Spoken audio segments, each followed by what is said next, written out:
그들이 조반 먹은 후에 예수께서 시몬 베드로에게 이르시되 요한의 아들 시몬아 내가 이 사람들보다 나를 더 사랑하느냐 하시니 이르되 주님 그러하나이다. 내가 주님을 사랑하는 줄 주님께서 아시나이다. 이르시되 내 어린 양을 먹이라 하시고 또 두 번째 이르시되 요한의 아들 시몬아 내가 나를 사랑하느냐 하시니 이르되 주님 그러하나이다. 내가 주님을 사랑하는 줄 주님께서 아시나이다. 이르시되 내 양을 치라 하시고 세 번째 이르시되 요한의 아들 시몬아 네가 나를 사랑하느냐 하시니 주께서 세 번째 네가 나를 사랑하느냐 하심으로 베드로가 근심하여 이르되 주님 모든 것을 아시오매 내가 주님을 사랑하는 줄을 주님께서 아시나이다. 예수께서 이르시되 내 양을 먹이라.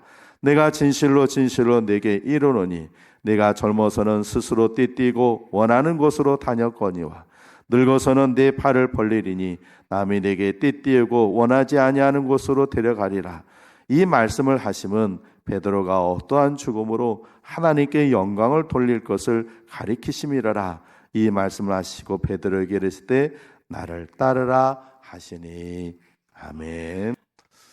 한번 따라해 보실까요? 하나님을 기쁘시게 하는 교회, 말씀으로 할렐루야. 몇 분들과 인사하시겠습니다. 말씀으로 온전해지십시오. 한번 더 하실까요? 잘 오셨습니다. 하나님께서 여러분들에게 말씀드려서 큰 은혜 부어주시길 주님의 이름으로 축복합니다. 사순절 기간 동안에 예수님에 대해서 집중적으로 묵상을 하고 있습니다.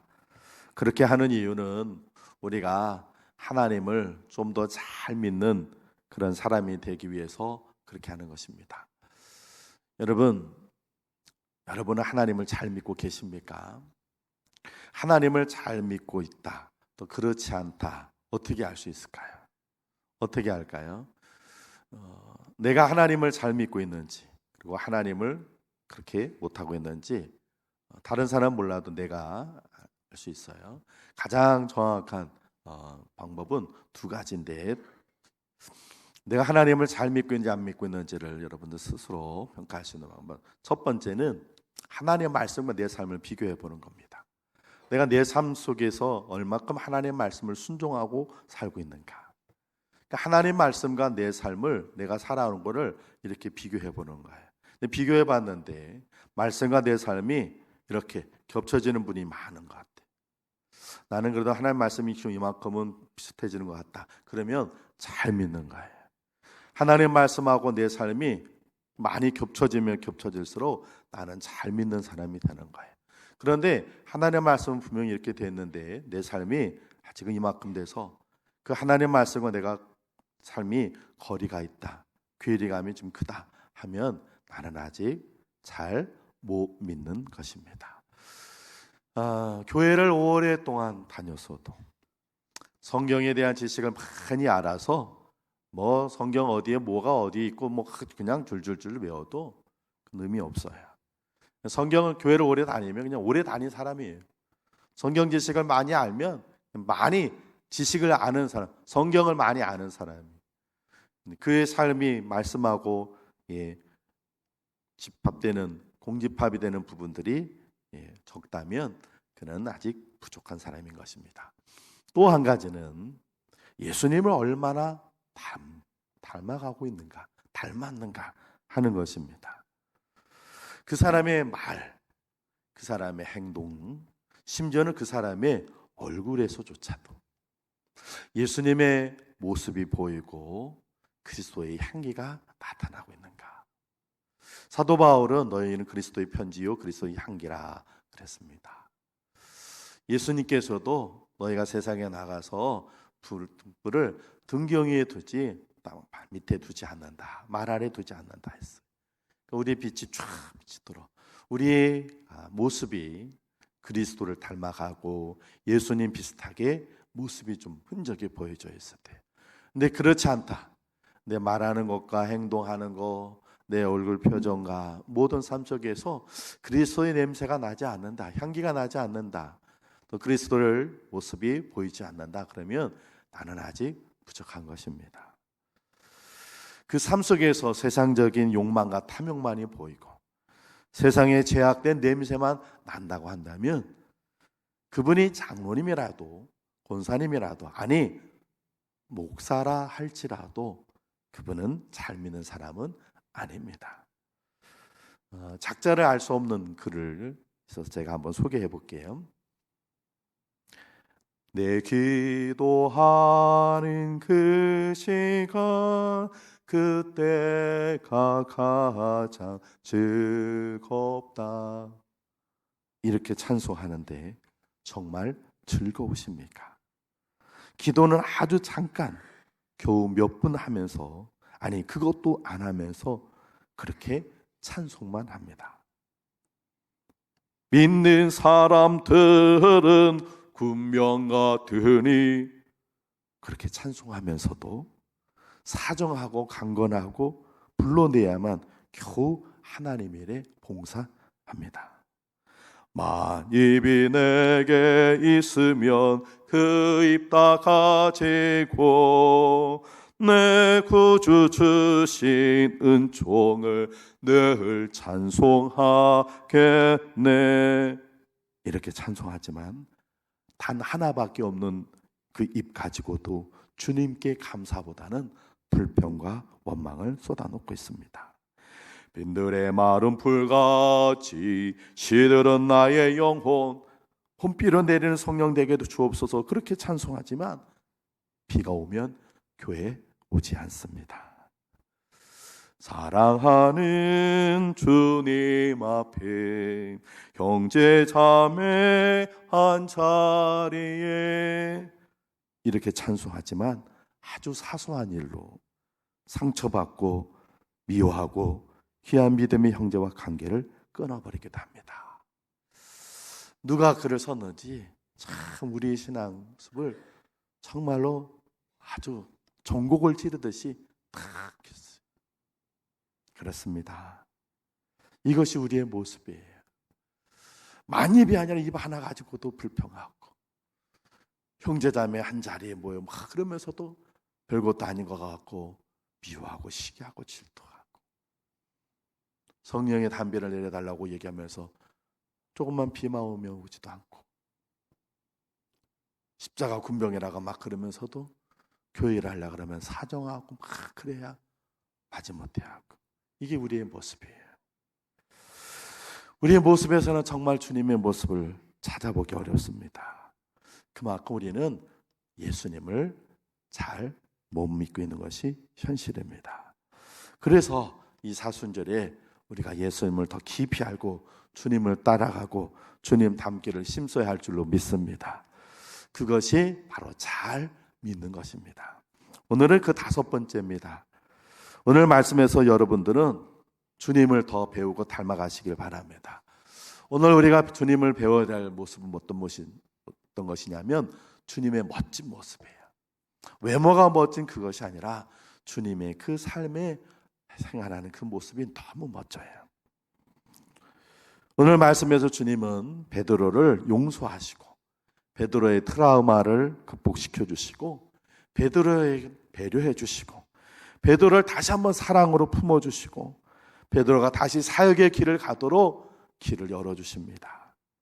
한마디로 폐인이 된 베드로를 훌륭한 일꾼으로 다시 세우는 멋진 예수님의 모습이 담겨 있습니다. 오늘 말씀을 통해 예수님 같이 멋진 그 모습이 여러분의 모습 되기를 주의 이름으로 축복합니다. 오늘 말씀을 좀 볼 텐데 오늘 말씀 바로 전에 제자들이 예수님이 부활하셨다는 사실을 알았어요. 그런 예수님께서 이 마리아를 통해서 너희들보다 내가 먼저 갈릴리로 갈 것이다 하셔서 제자들이 갈릴리로 왔어요. 기다리다가 무료하니까 갈릴리 호수에 나가서 물고기를 잡았어요. 153마리는 어마어마하게 물고기 잡고 그리고 이제 무트로 돌아오는데 그런데 육지에 누가 기다리고 계시냐면 예수님이 계셨어요. 그 예수님께서 기다리시는 그냥 기다리신 것이 아니라 성경은 이렇게 표현하고 있어요. 요한복음 21장 8절과 9절을 같이 한번 읽어보겠습니다. 시작.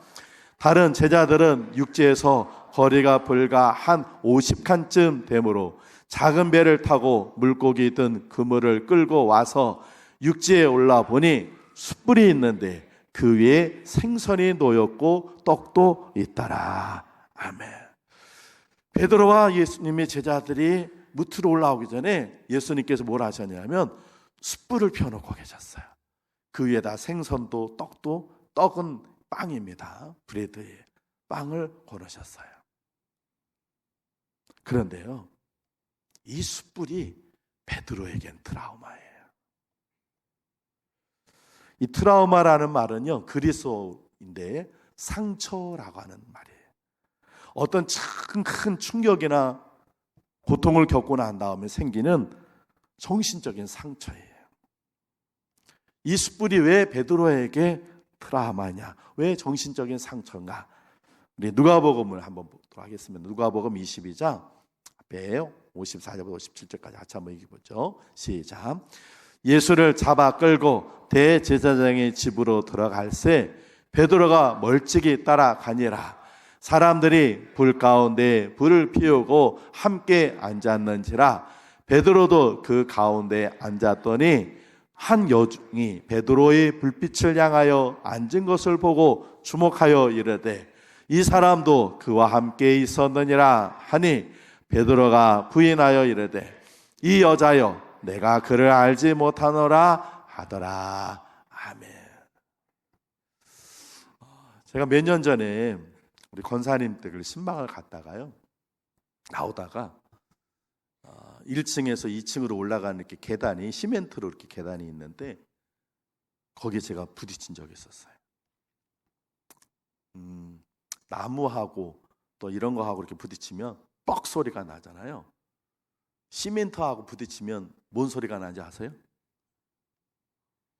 궁금하시면 한번 부딪혀 보세요.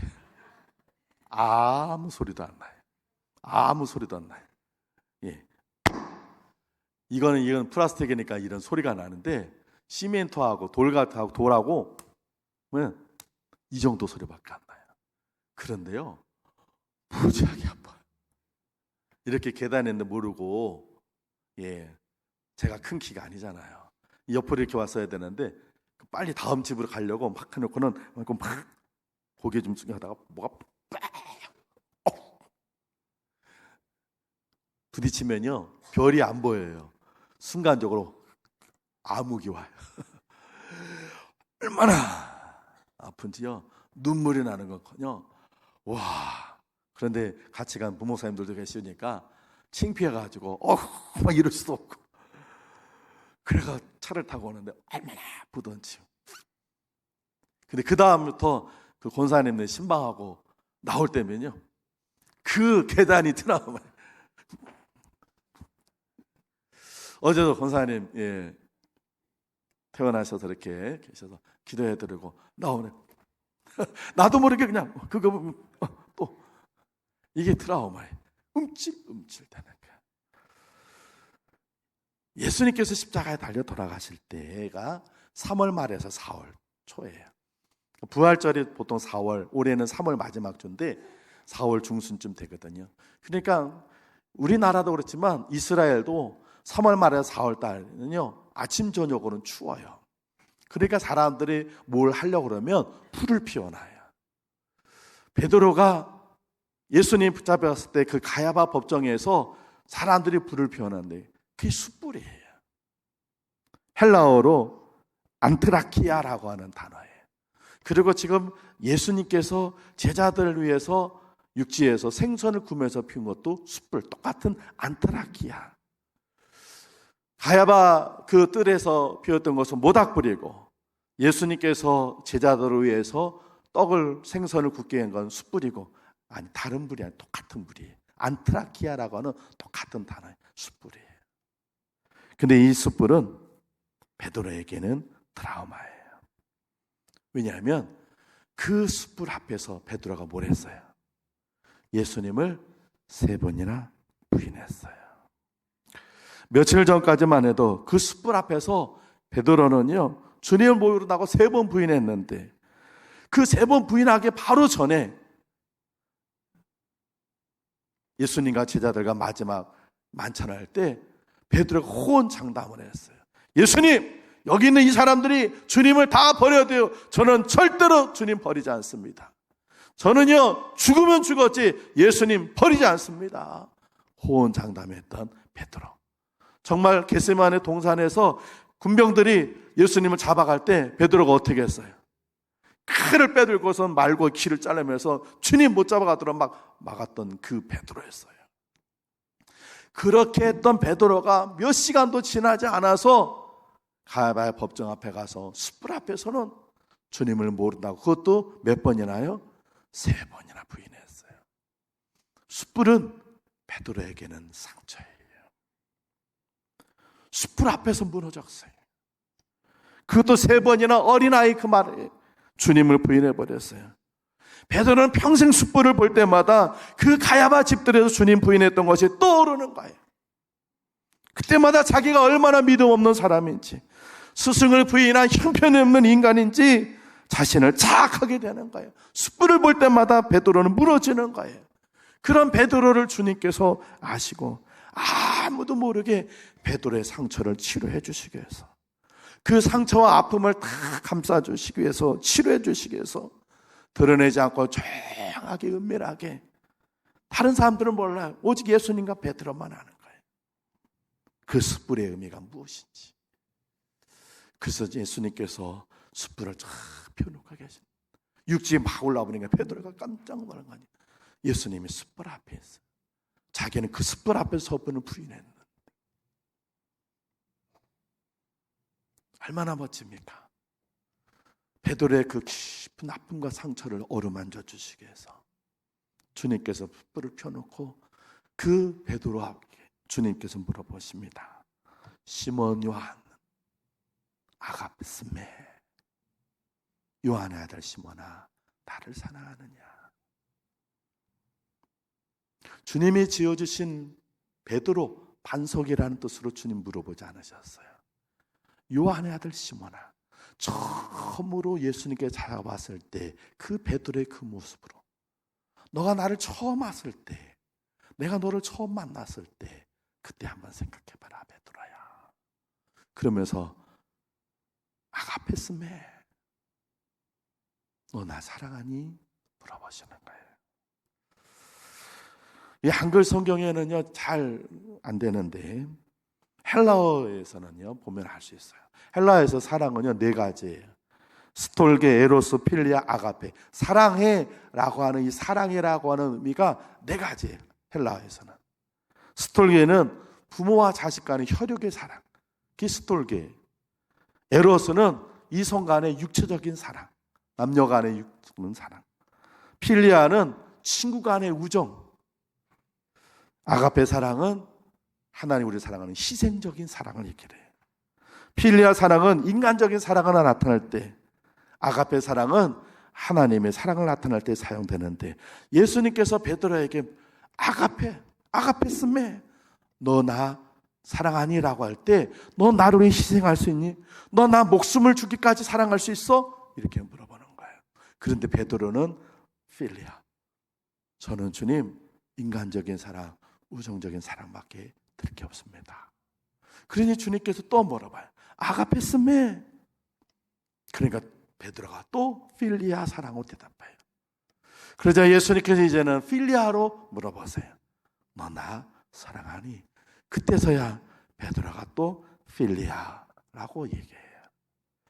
이게 뭐냐면요, 베드로는 자신이 없었어요. 예전에는 아가페스메, 네, 전 주님의 목숨 바칠 수 있습니다. 주님이 희생할 수 있습니다. 저 그런 사람이에요. 그랬는데 자기가 얼마나 약한지를 알았어요. 주님 따라가는 건 그렇게 말로 호언장담하는 게 아니라는 거 알았어요. 자신이 없었어요. 자신감이 결여됐어요. 그래서 주님이 계속 물어보는데도 베드로는 아가페라고 대답 못하고 필리아, 주님 제가 드릴 수 있는 사랑은 이 필리아, 인간적인 사랑, 우정적인 사랑밖에 없습니다. 베드로는 아마 그때 이런 심정이었을 거예요. 주님, 저는 주님을 죽을지언정 주님 버리지 않겠다고 했는데 3번이나 부인했지 않습니까? 내가 왜 그랬는지 모르겠어요. 저는 정말 주님 부인하고 싶지 않았는데 나도 모르게 무서워서 그만 부인하고 말았어요.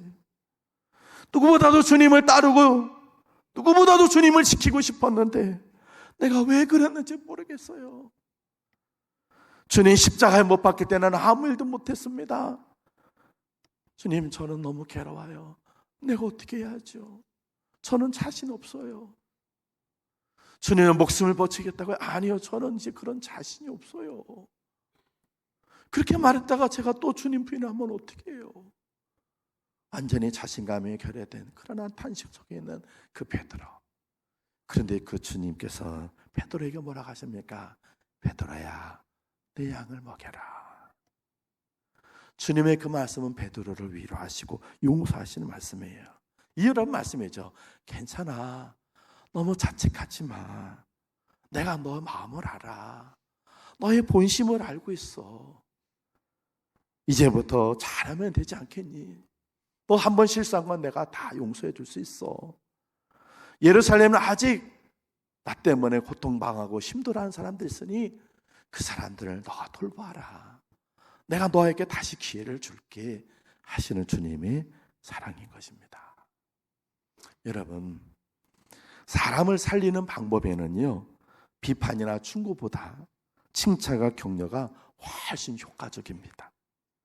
물론 건강한 비판이나 사랑의 충고도 사람을 변화시킬 수 있지만 그보다 진정한 칭찬과 격려가 사람을 더욱 변화시킬 수 있는 힘과 능력이 있습니다. 사람은요, 다른 사람들로부터 칭찬과 격려를 받고 싶어 해요. 이건 신앙생활도 그렇고 일반 사회생활도 똑같아요. 자신이 하고 있는 일에 대해 확신이 없고 자신감이 결여되어 있는 그 사람에게 누군가가 다가와서 작은 격려의 말 한마디만 해줘도 그 사람은 살아나게 되어 있어요. 상상할 수 없는 엄청난 능력을 발휘하게 되어 있어요. 좋은 말 한마디가 사람을 일으켜 세우는 거예요. 예수님께서 지금 베드로에게 하신 말씀이 그 말이에요. 그래, 괜찮다. 너의 진짜 마음은 안 그런 건 내가 알고 있어. 너는 잠깐 실수한 거야. 넌 여전히 나를 사랑하고 있는 걸 알고 나도 너를 신뢰한다. 그러니 베드로야, 다시 한번 일어서라. 다시 이제 내 양을 맡아. 나는 너 용서하는 거야 하시는 겁니다. 예수님께서 베드로에게 3번이나 질문하신 건 예수님이 베드로를 못 믿기 때문이 아니고 베드로에게 더 확답을 받고 싶어서 하셨던 그런 것이 아니에요. 베드로가 3번이나 부인했기 때문에 예수님께서 베드로에게 3번의 기회를 주시는 거예요. 그 베드로가 했던 그 3번을 주님은 똑같이 주님을 사랑한다는 그 말로 다 씻어주시는 거예요. 우리가 흔히 하는 말로 그냥 퉁쳤다 이런 말인 것처럼 다시는 내가 너 나를 부인한 것 내가 기억하지 않을게. 난 이제 다시 생각하지 않는다. 넌 이제 새 사람이 됐잖아. 이런 말씀이에요. 한 영혼에 대한 예수님의 깊은 배려의 모습입니다. 여러분, 정말로 멋지지 않습니까? 우울증에 걸린 사람, 자신감을 잃은 사람, 본인에게 스스로 실망한 사람에게 주님께서는 용기를 주시고 회복시켜 주시는 거예요. 이 모습이 예수님의 멋진 모습입니다. 저는 여러분들이 이런 멋진 성도가 되기를 소망합니다. 세상 사람들은요, 성령된 모습으로 멋진 사람이 되고 싶어요. 요즘은 뭐 그냥 키도 뭐 늘린다면서요? 아유, 끔찍해. 키도 늘린대요. 어떻게 하는지 뭐 키도 늘린대. 뭐 성형 수술해서 턱 깎고 코는 이거는 일도 아니고.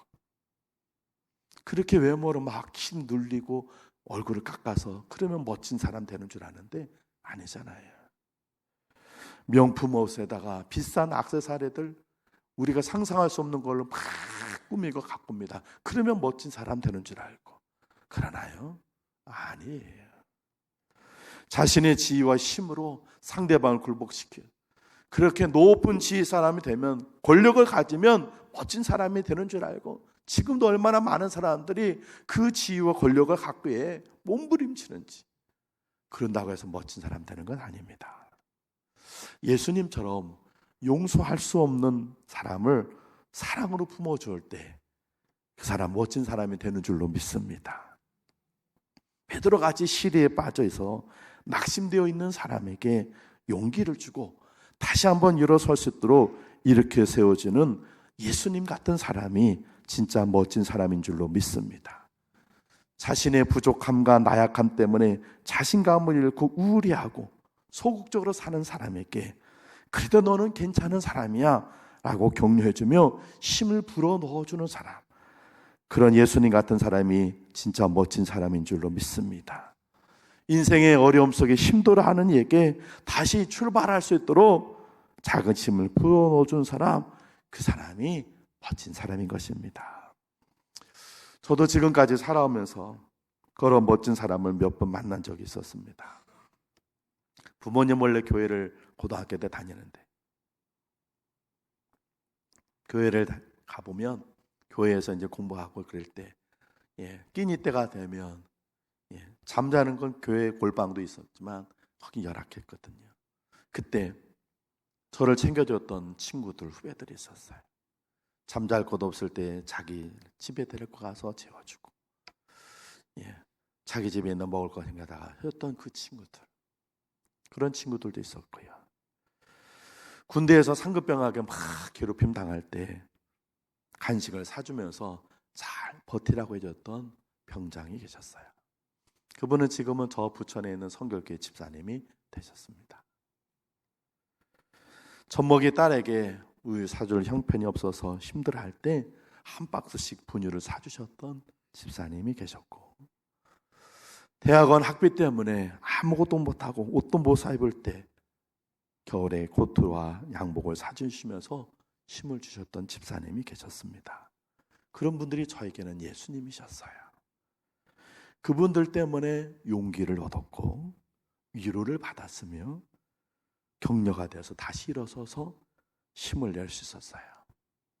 개척교회에서도 또 부목사일 때도, 그리고 부모님 몰래 어렵게 힘들게 신앙생활할 때도 그 예수님 같은 그들 때문에 그랬었어요.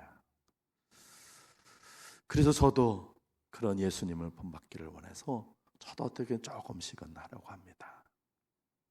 우리 대전중앙지방에 50개 교회가 있는데 그중에 17교회가 다른 교회로부터 선교회비를 받아서 생활하는 목사님들이, 어떻게든 제가 그분들에게 좀 도움을 줄 수 있으면 좋겠다. 그래서 제 나름대로 조금씩 도와드리기도 하고 그래요.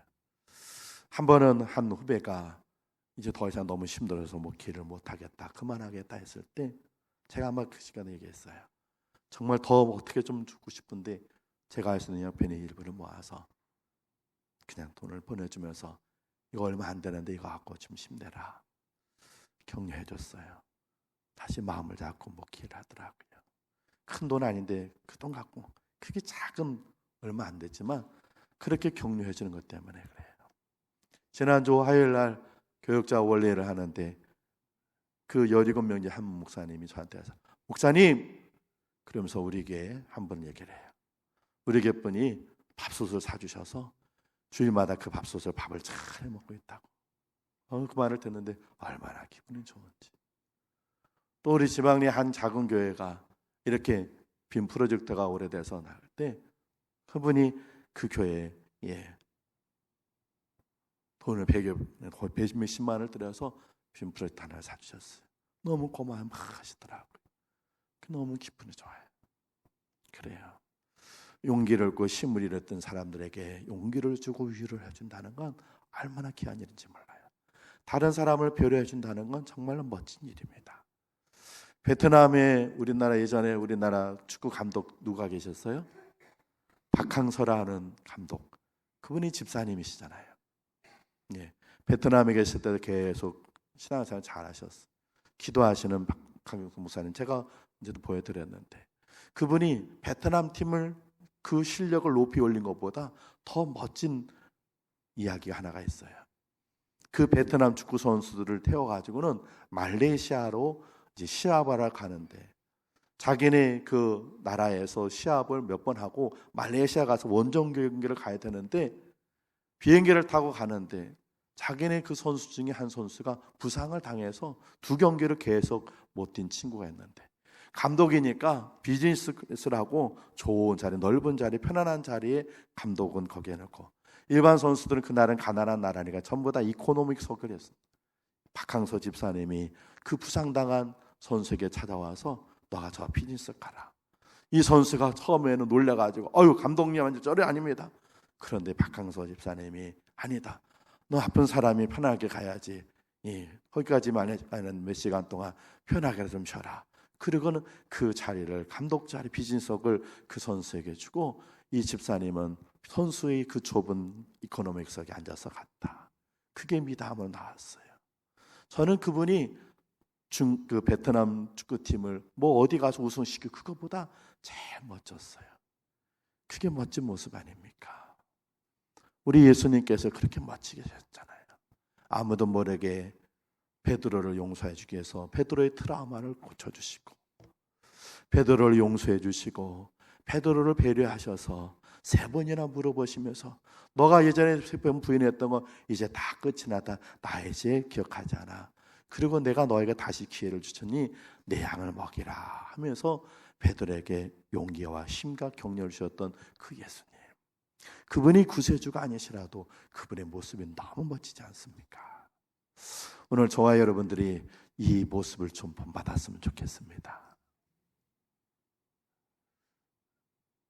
외모가 멋진 사람 되지 마시고, 외모 아무 의미 없습니다. 진짜 예수님을 닮으셔서 여러분 마음속에 아직도 용서가 안 되는 사람이 있다면 용서해 주시고, 조금만 배려해 보세요. 여러분이 조금만 배려해 주시면 돼요. 그건 어렵지 않아요. 조금만 생각만 하시면 돼요. 그리고 혹시 여러분 주변에 지금도 여러 가지 삶에 힘들어해서 자학하고 스스로 자기 자신을 무너뜨려 사는 사람이 있으면 손잡아 주세요. 그리고 괜찮다. 다시 한번 용기를 주시고 위로와 격려를 해주세요. 그 격려와 그 위로가 그 사람을 살리고 일으켜 세우는 줄로 믿습니다. 우리 사랑하는 선악교회 성도 여러분, 예수님처럼 멋진 여러분 주변에 있는 사람들을 그렇게 세워주는 멋진 믿음의 성도 되시기를 주님의 이름으로 축원을 드립니다. 기도하겠습니다. 하나님 아버지, 시리에 빠져 있고 우울증에 빠져서 주님을 3번이나 부인했던 것으로 자책감 속에 살고 있었던 베드로에게 주님께서 숯불을 펴놓고 요한의 아들 시몬아 나를 사랑하느냐 3번이나 물어보시며 그 베드로의 그 상처를 치료해 주시고 그 아픔을 씻어주시며 연약한 베드로를 다시 세워주셨던 주님, 얼마나 멋지고 아름다운지 그 모습이 우리의 모습이 되기를 소망합니다. 주님, 우리도 예수님 닮아 그렇게 멋진 아름다운 모습으로 이번 한 주간을 살아가도록 주님 도와주시옵소서. 다른 이를 향해서 용서할 수 있게 하시고 배려할 수 있게 해주시고 위로와 격려를 줄 수 있는 우리 되게 해주셔서 예수님 닮아가는 우리 되게 만들어 주옵소서. 예수님 귀하신 이름으로 기도합니다.